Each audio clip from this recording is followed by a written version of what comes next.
सभी का खैर मकदम है पीआर टॉक शो में। और पीआर टॉक शो एक ग्लोबल शो आज की डेट में है, क्योंकि हमारे साथ में जितने प्लेयर्स बैठते हैं वो हॉलीवुड के भी बैठ चुके हैं और हम उनके साथ में हमारी गुफ्तगू हो चुकी है। इंडिया के बाहर दुबई और रशियन कंट्री से बहुत सारे लोग आ चुके हैं, अफ्रीकन कंट्री से लोग आ चुके हैं, इंडिया से तो खैर आते जाते हैं। ये पीआर टॉक शो का मकसद क्या है? पीआर टॉक शो का मकसद है कि हम जितने भी कामयाब बिजनेसमैन हैं, वो चाहे छोटे बिजनेसमैन हो या बड़े बिजनेसमैन हो, उनको आप तक लेके आना। और आप जो स्पेशली मैं टारगेट ग्रुप को कर रहा हूँ, जो स्टूडेंट्स होते हैं, जो स्टाफ एम्प्लॉय होते हैं, उनको इनसे रूबरू कराना, ताकि ये जान सकें कि एक सक्सेस स्टोरी के पीछे राज क्या है और आप लोग कैसे अपने आप को मैप करेंगे कि आप भी एक कामयाब बिजनेसमैन बने। तो इसी को कंटिन्यू करते हुए आज हम हमारे साथ में एक खास मेहमान हैं जो ओरिजिन इंडिया के हैं लेकिन बेलारूस में एस्टेब्लिश हो चुके हैं। बाय प्रोफेशन वो आर्किटेक्ट इंजीनियर है और लेकिन आर्किटेक्ट इंजीनियर को भी फार्मा इंडस्ट्री ने बहुत ज़्यादा अट्रैक्ट किया और वो फार्मा के बड़े इंपोर्टर एक्सपोर्टर हो गए। और इनका पूरा नाम है अनिल कुमार गुप्ता जी। और अनिल कुमार गुप्ता जी ने 1992 में बेलारूसिया से इन्होंने इंजीनियरिंग करी, आर्किटेक्ट इंजीनियरिंग करी और 2005 में पहली बारी इन्होंने एक शिपमेंट करी थी। और ये अकिम्स के पहले इंपोर्टर भी हैं और अकिम जो एशिया की लार्जेस्ट मैन्युफैक्चरिंग कंपनी है। तो आपको मैं बता दूं कि मेड इंटरप्लास्ट इंडिया प्राइवेट लिमिटेड इनकी अपनी कंपनी है और इनका जो ग्लोबल स्ट्रेटेजिक पार्टनर है वो मेड इंटरप्लास्ट पोलैंड है। तो आते हैं हम गुफ्तगू करते हैं अनिल जी से। अनिल जी आपका बहुत बहुत खैर मकदम है पीआर टॉक शो में। पीआर टॉक शो, इससे पहले आपने कोई पीआर टॉक शो की देखी है या इनके बारे में कुछ सुना है? सर आपके पीआर टॉक शो बहुत देखे हैं बट मैंने कभी पार्टिसिपेट नहीं किया। It's for the first time.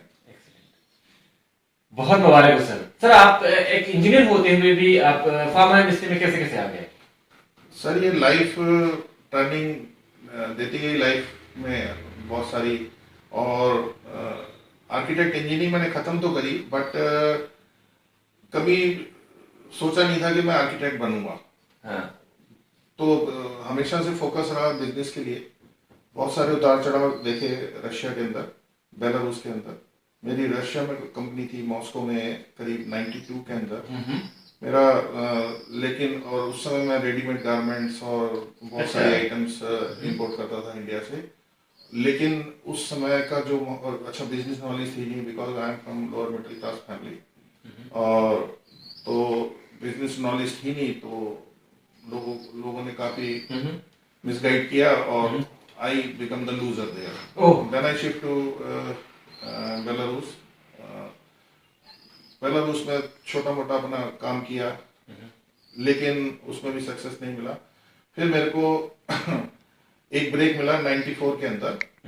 94 में मैंने अपनी एक कंपनी खोली। मुझे बैंकों से, हमारे लोकल बैंक से हमने क्रेडिट वगैरह उठाया और इंडिया से इंपोर्ट किया बट अगेन कुडंट हैंडल जी। और 2000 में I was bankrupt and I came to India, live with parents with my wife. She is Belarusian, and at that time I was having son Ritik Gupta. She supported me and my parents supported me. Now my both mother and father they got expired. But my wife, she is the you can say better half and the strong pillar in my life. Very good. तो 2000 में bankrupt होने के बाद फिर 2002 में मुझे chance मिला। Ukraine में एक डिस्ट्रीब्यूटर कंपनी थी, वहाँ पे वो जो मेडिसिन डिस्ट्रीब्यूशन कंपनी थी इंडियन, स्टर्लिंग इंटरनेशनल के नाम से, कीव के अंदर, वहाँ पे काम किया। उस समय तक मैंने दवाइयों का सिर्फ नाम ही सुना था। अच्छा। एनाल्जीन और ये पैरासीटामोल, एक दो दवाइयाँ हम यूज करते थे डेली यूज में। दवाइयों की जीरो नॉलेज थी। लेकिन उस कंपनी में जो उनके वो थे डायरेक्टर मिस्टर रवि थे, उन्होंने काफी सपोर्ट किया, काफी गाइड किया। और उस समय मैंने सब सीखा दवाइयों के बारे में कि व्हाट इज दिस एक्चुअली जी बिजनेस इट। तो बिजनेस माइंड तो था लेकिन बस एक अपॉर्चुनिटी की तलाश में थी। फिर वहां से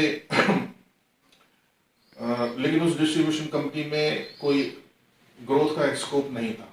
तो आई वॉज लुकिंग कि भाई मैं मतलब बेलारूस में ही जाके, क्योंकि मेरा मन यूक्रेन में नहीं लगा। I was to settle in Belarus. तो उस समय फिर मैं कोई पार्टनर ढूंढने की कोशिश करी कि वो फैक्ट्री मिल जाए। तो उस समय एक फैक्ट्री मिली हमें अपना राजस्थान के अंदर, CNS, वो एल्कॉन। और हमारी जो मैंने एक फ्रेंड के साथ अपनी कंपनी फॉर्म की, CNS सिंपेक्स। हमने 5 प्रोडक्ट रजिस्टर्ड कराए बेलारूस के अंदर। Then I shift to Belarus. लेकिन बेलारूस में शिफ्ट होने से पहले मेरे को as a country manager Vaishali pharmaceuticals में मेरे को जॉब मिली। वहाँ पे मैं बेलारूस में काम किया मैंने इन द जॉब। और जॉब में रहते रहते मैं I was looking to find buyer for my this my 5 product which I got registered on CNS Simpex. उस समय by luck I got introduce with mister Yuri, who is the owner of Medinterplast Poland, our global strategy partner। बस यहाँ से मेरी जिंदगी का एकदम से मेरी पूरा सीन चेंज हुआ। उनके साथ मैंने बहुत काम किया और 2 साल काम करने के बाद उन्होंने हमारी CNS सिंपेक्स के बहुत सारे प्रोडक्ट खरीदे। 5 प्रोडक्ट के करीब हमारे 22 प्रोडक्ट हो गए। और उसके बाद उन्होंने बोला why don't you find, he was so impressed by my vision and my hard work. He asked me why you don't find any good factory in India and we will get registered our own product. So I came to India. I visited around about 30-40 factory. In the last, by luck, I was telling my parents always that I want to need some good factory.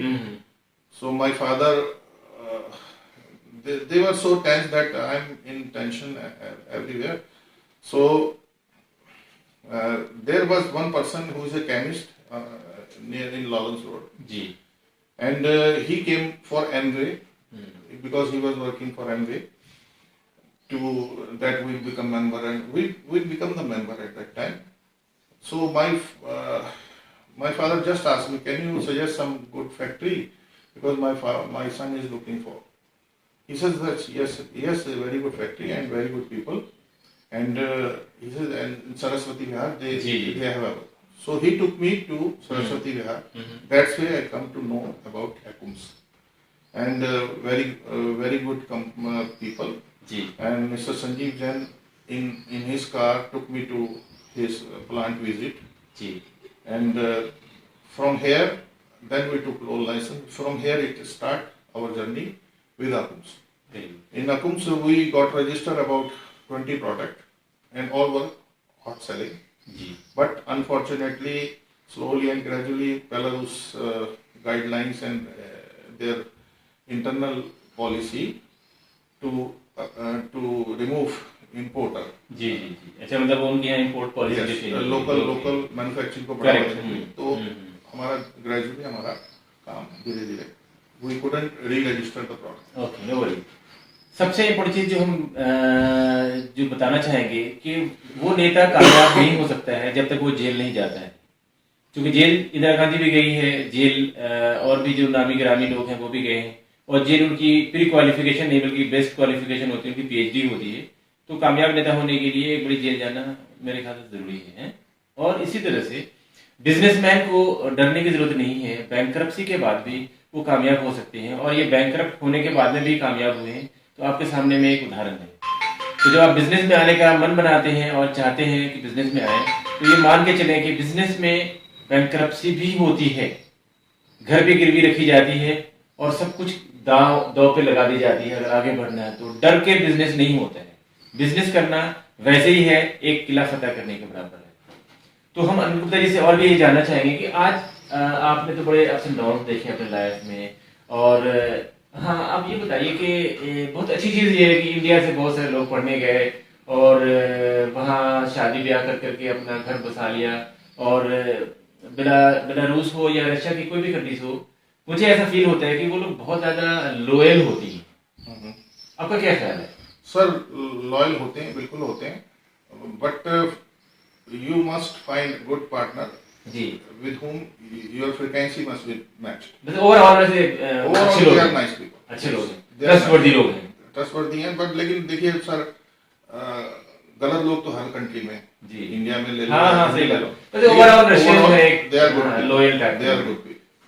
तो सबसे अच्छी चीज ये है कि आप लोग जब लोग आप उस वक्त गए वहां पढ़ने लिखने के लिए, तो पढ़ने लिखने के बाद में फिर आप लोगों ने ही रिकनेक्ट करा इंडिया को। Yes. ज्यादातर मेडिसिन की अगर हम बात करें तो वही लोग हैं जो स्टूडेंट थे कभी, आज वो बिजनेसमैन बन के बैठे हुए बिल्कुल हैं। सर, बिल्कुल। उसी में कुछ और नाम जो बड़े नाम आते हैं, सुजीत कुमार का जो श्रेया लैब साइंसेज, वो भी कभी पूरे रशियन कंट्रीज की 3rd लार्जेस्ट Yes. कंपनी बन चुकी थी। तो ये एक कंटिन्यू रहना चाहिए, आदान प्रदान जो है ज्यादा होता रहना चाहिए। तो ऐसा क्यों नहीं आ गया वो कि यहाँ से कोई 1-8 लाख लोगों को भेज दिया जाए पढ़ने के लिए और बोला जाए भाई शादी ब्याह करके वहीं सेटल हो जाओ, तो ज्यादा बिजनेस होगा। सर ऐसा ऐसी कोई पॉलिसी बनाई जाए। नहीं, पॉलिसी तो पॉलिसी देखिए, थिंकिंग प्रोसेस और थॉट प्रोसेस वो वैलिड है आपका पॉइंट, बट इम्प्लीमेंटेशन में बहुत सारी चीजें हैं, जैसे जी, वहाँ जी, की भी जी। एक लिमिटेशंस है एडमिशंस की, जी और यहाँ की भी लोग मतलब जैसे they prefer to send their kids to Australia, New Zealand, Germany, this Europe, जी अमेरिका, जी कनाडा। जी जी जी। तो रशिया का तो वही लोग जा पाते हैं जो फाइनेंशियली बहुत ज्यादा अफोर्ड नहीं कर पाते, क्योंकि दूसरे कंट्री में प्राइसेस आर वेरी हाई। जी जी जी जी। तो let's see, I hope in future.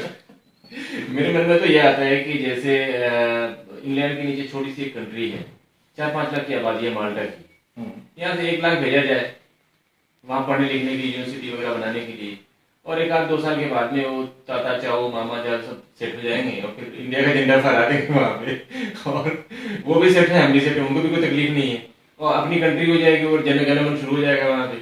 Sir मैं मजाक कर रहा था, मैं एक सवाल पे आ रहा हूँ, मैं एक सवाल पे आ रहा हूँ, एक सवाल पे ये आ रहा हूँ कि आप गाते भी अच्छा है, आप रशियन भी सीखा हुआ है, एक थोड़ा सा गुनगुना दे अपने ऑडियंस के लिए, वो बहुत मजा आएगा, जो आपको मन करे। Russian song, Russian song. Okay जी सर, एक इट्स ए लव सॉन्ग, हाँ। वेरी ओल्ड सॉन्ग, जी, जी, जी। 72 years, 1972 it was released. Proganiutisino Hichisi zavidu Itaro pizza vremya Aya тебя жду. Жду, когда я один и вдвоем с тишиной. Жду, когда тебя нет, ты со мною всегда. Ту-ду-ду-ду-ду. Жизнь без любви, без любви, без любви не могут любить. Час без любви, без любви, без любви пропащий час. Нам хорошо, хорошо, хорошо, когда мы любим. Даже если не любят нас. Ла-ла-ла. बहुत बढ़िया, बहुत बढ़िया, बहुत बढ़िया, बहुत Thank you, बढ़िया। sir. Thank you. आपने तो लाजवाब कर दिया, आप गाते भी माशाल्लाह बहुत ही अच्छे हैं। नहीं सर, ये बड़प्पन है आपका कि आप गाते भी अच्छा है, गला आपका बिल्कुल कुदरती है। आज के बच्चे कुछ परेशान हैं क्योंकि कोरोना काल है और कोरोना काल वैसा काल है जिसका जैसे वर्तमान काल, भूतकाल, भविष्य काल 3 ही बताया गया था, चौथे के बारे में बताया नहीं गया था कभी, लेकिन वो चौथा काल जो है ये कोरोना काल है। Yes, sir. और 2 दिन पहले पता चला है कि इंग्लैंड के जो हेल्थ मिनिस्टर उन्होंने बताया कि कोरोना के जन्मदिन पे बेबी कोरोना का जन्म हुआ है, जो हाँ पहले से उसके 25 वेरिएंट्स थे, एक नया वेरिएंट्स भी आ गया है।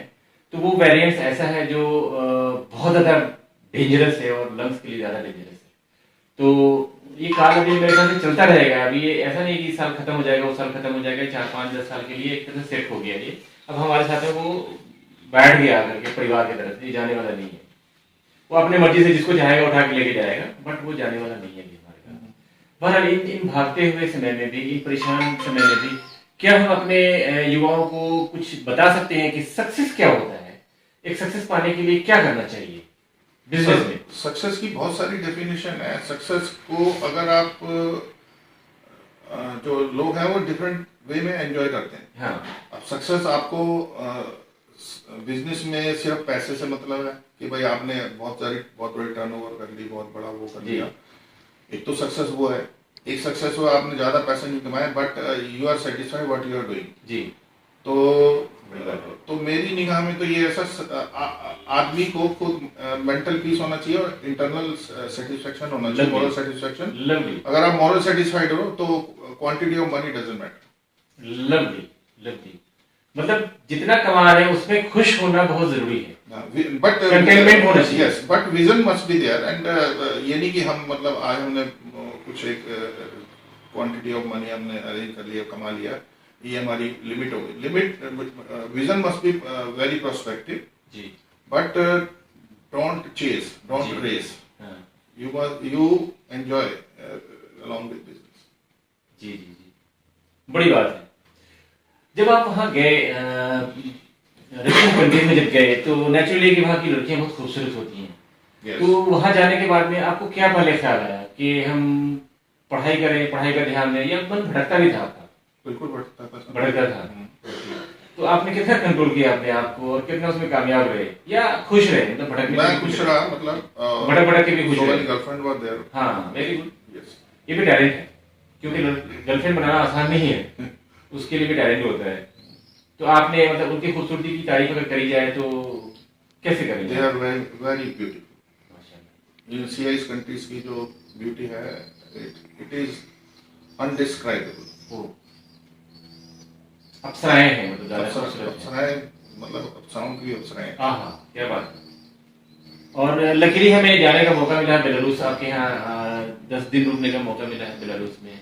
और यूक्रेन भी मैं गया हूँ, उज्बेकिस्तान, किर्गिस्तान, सब जगह गया हूँ। इसका बिल्कुल आपने बिल्कुल परफेक्ट फरमाया है कि खूबसूरती तो पूरे रशियन कंट्रीज में है और लोग भी बहुत ही अच्छे हैं। लोग अच्छे। मुझे कभी भी ऐसा एहसास नहीं हुआ कि ये लॉयल नहीं होंगे, बहुत अच्छे से अदब से बात करना, रेस्पेक्ट से बात करना। बल्कि तो हम ये कहें कि हिंदुस्तानी लोग जितने लोग भी हैं उससे भी कहीं ज्यादा वो रिस्पेक्ट देने में बिलीव करते हैं। यहाँ पे भले थोड़ा सा हम ईगो ले लेते हैं, लेकिन उनके पास ईगो नहीं है। सर एक्चुअली क्या है कि जैसे अब अमेरिका, कनाडा, ये ऑस्ट्रेलिया या यूरोप, जी यहाँ इतनी ज्यादा प्रोग्रेस है ना, तो दे आर मतलब मनी माइंडेड है। अच्छा, और दिमाग पर चढ़ गया वो। दिमाग उनका मतलब साथ में आसमान में रहता है। तो अभी इन कंट्रीज में जी अनएक्सप्लोर्ड कंट्री है, जी, बिजनेस जी, वाइज जी। भी या किसी भी वाइज में, ठीक है काफी है, लेकिन बट उतना कंपटीशन और उतना वो नहीं है जो जी, जी, जी। यूरोप या दूसरे कंट्री में। तो इसीलिए आई थिंक इसीलिए maybe they are humble, और जैसे जैसे ग्रोथ होगी, जैसे जैसे प्रोग्रेस होगी इन कंट्री में, तो they can also be change. तो रशियन कंट्रीज में स्पेशली अगर हम बात करें बेलारूसिया का, तो इन लोगों का इंडियन मेडिसिन के बारे में कैसा व्यू है? कैसा पॉजिटिव बोलते हैं, नेगेटिव बोलते हैं, क्या सर बोलते तो नेगेटिव है, हाँ। लेकिन वॉल्यूम सबसे ज्यादा इंडियन कंपनियों में है। अच्छा, क्योंकि जो अमेरिकन और यूरोपियन जो मेडिसिन है वो 5-6 गुना प्राइस पे बिकती महंगी है है। जो ओह। हमारी इंडियन मेडिसिन जिस प्राइस पे हम बेच रहे हैं। ओके। कुछ मेडिसिन तो हम इवन हमारी प्राइसिंग बेलारूस फैक्ट्रियों से भी कम प्राइस पे हम कोट करते हैं। जी तो लेकिन वही है कि भाई उनके दिमाग में एक वहम बैठा हुआ है, अब सस्ती भी चीज चाहिए, क्वालिटी वाली भी चाहिए और प्राइस भी चाहिए, तो मैच नहीं हो पाती। तो उनका माइंडसेट में है ये कि भाई इंडिया की क्वालिटी गलत है। लेकिन अब मैं आपको बता रहा हूँ कि रशिया में नंबर 1 है India in quantity selling of medicine. Belarus में नंबर 3rd पे है, बट इन क्वांटिटी नंबर 1 पे है जी, तो अब ये अब आप इसमें कंपैरिजन कर लीजिए। लवली। यस सर मुझे अपने मैन्युफैक्चरर के लिए, एक्सपोर्टर्स के लिए कुछ 2 वर्ड बताइए कि उनको एक्सपोर्ट में आगे बढ़ने के लिए किन किन चीजों पर ध्यान रखना चाहिए, आपकी तरफ से क्या ख्याल है? सबसे पहले तो ये यहाँ का जो मैन्युफैक्चरर है उसके दिमाग में एक चीज होती है कि जी बाहर के देश में 1 रुपए की चीज 10 रुपए में बिकती है। हाँ। पहला तो उनका माइंडसेट ऐसा हो रखा है। हम्म। और दूसरी चीज सीआईएस कंट्री को ये समझते हैं सब कूड़ा करकट वहां पे बिकता है। हाँ। जो 20 साल पहले बिकता था, आज दुनिया बहुत चेंज हो गई है। जी 20 क्या 90 या 2000 के बीच में जो कूड़ा करकट बिकता था। सर आज बिल्कुल ज़माना चेंज हो चुका है और वहाँ के लोग जो हैं समझदार भी हो गए हैं और वहाँ के जो सिस्टम है वो अपग्रेड हो गए हैं। वहाँ की factory and lab system so upgraded, मतलब उनकी so sophisticated lab with latest technology instrument, तो अब वो चीज़ तो चलेगी नहीं। तो यहाँ के मैन्युफैक्चरर को एक तो कि भाई 1 रुपए की चीज़ 10 में बिकती है, एक तो वो माइंडसेट हटाना पड़ेगा। दूसरी बात, क्वालिटी में इम्प्रूव करना पड़ेगा। अब वो चीज़ नहीं चलेगी कि आप क्वालिटी में क्वालिटी में तो कंप्रोमाइज है ही नहीं। और ठीक है, क्वालिटी ज्यादा जरूरी है। हाँ, और तीसरी बात, inner quality, outer quality. Inner quality बोले मेडिसिन के अंदर अंदर मेडिसिन की क्वालिटी और पैकिंग की बात भी कर रहे हैं सर देखिए पैकिंग तो एक आपका वो शोकेस है, वो शोकेस है, इंटरनल जो भी है उसका शोकेस तो ऑफ कोर्स मार्केटिंग में काम आता है। जी जी जी। लेकिन अगर आपका इंटरनली आपका खराब है तो शोकेस भी आपको हेल्प नहीं करेगा। जी जी जी, बड़ी बात है। आज बहुत अच्छा लगा आपसे बात करके और आपसे बहुत सारी चीज़ें जानने का मौका मिला और आपने दर्शकों के लिए आपने रशियन में गाना भी गाया और वही देखिए हम लोग फिर जल्दी मिलेंगे। बट हम एक चीज़ कहना चाहेंगे कि ये कोरोना काल है और कोरोना काल में बहुत सारी बातें बोली जा रही है कि वैक्सीन लगाने के बाद भी हम सेफ होंगे, तो मास्क लगाएंगे तो भी सेफ होंगे। मेरा कहना है, मेरा व्यू बिल्कुल डिफरेंट है। मेरा कहना है नींद पूरी लीजिए। अगर जिस दिन नींद आपने पूरी नहीं ली उस दिन आपका इम्यून वीक होगा और उस दिन आपके ऊपर अटैक हो सकता है। इसलिए नींद में कोई कंजूसी नहीं, हर रोज 6 से 8 घंटे नींद लेना जरूरी है और बेहतर है कि आप सोने का पैटर्न बिल्कुल 10 से 11 के बीच बीच में कर लीजिए और भले सवेरे सवेरे उठ जाइए। और जब सवेरे उठेंगे तो आपके पास में टाइम इतना ज्यादा होगा कि टाइम आप बोलेंगे इतना टाइम का हम करें क्या, लेकिन आप जब देर से सोते हैं देर से उठते हैं तो आपका इम्यून हर दिन कमजोर होता है। तो आपके हाथ में आपका सिक्योरिटी है। वैक्सीन या मास्क ये सारी चीजें देखने वाली है, एक बहुत ज्यादा इंपॉर्टेंट नहीं है मेरे नजर में। सबसे ज्यादा इंपॉर्टेंट है इंटरनल सिक्योरिटी। इंटरनल सिक्योरिटी आपकी तभी होगी जब आपका इंटरनल इम्यून स्ट्रांग होगा। इंटरनल इम्यून स्ट्रांग करने के लिए आपके खाने का पैटर्न बिल्कुल सेट कीजिए, उठने का पैटर्न सेट कीजिए और अगर आप शराब पी रहे हो तो थोड़ा कम कर दीजिए, छोड़ दीजिए तो ज्यादा अच्छा है। गुटखा सिगरेट पान ये सब कर रहे हैं तो उससे परहेज कीजिए और कोशिश ये कीजिए कि आज के समय में एक दूसरे का हाथ पकड़ के चलने की कोशिश कीजिए। इसका मतलब ये है कि जो आसपास में दुकानें हैं या जो आसपास के लोग आपके हैं, जो दोस्त अहबाब हैं, आप भी कमाइए और उनको भी कमाने का मौका दीजिए। एक एक रोटी बांट के खाने का टाइम है ये ऐसा टाइम नहीं है कि सब कमा करके खुद ही पेट बड़ा कर ले, इतना सा बड़ा सा कर ले। नहीं जी, आज का समय ऐसा है कि हर के पेट का ख्याल रखिए, अपना भी ख्याल रखिए और अपनों का भी ख्याल रखिए। इस कोरोना काल में हम तभी बाहर निकल सकते हैं, तभी हम कामयाबी की तरफ मूव ऑन कर सकते हैं। हम अकेले कामयाब नहीं हो सकते हैं। स्पेशली हमारा रिक्वेस्ट है, thank you very much watching PR talk show. Thank you.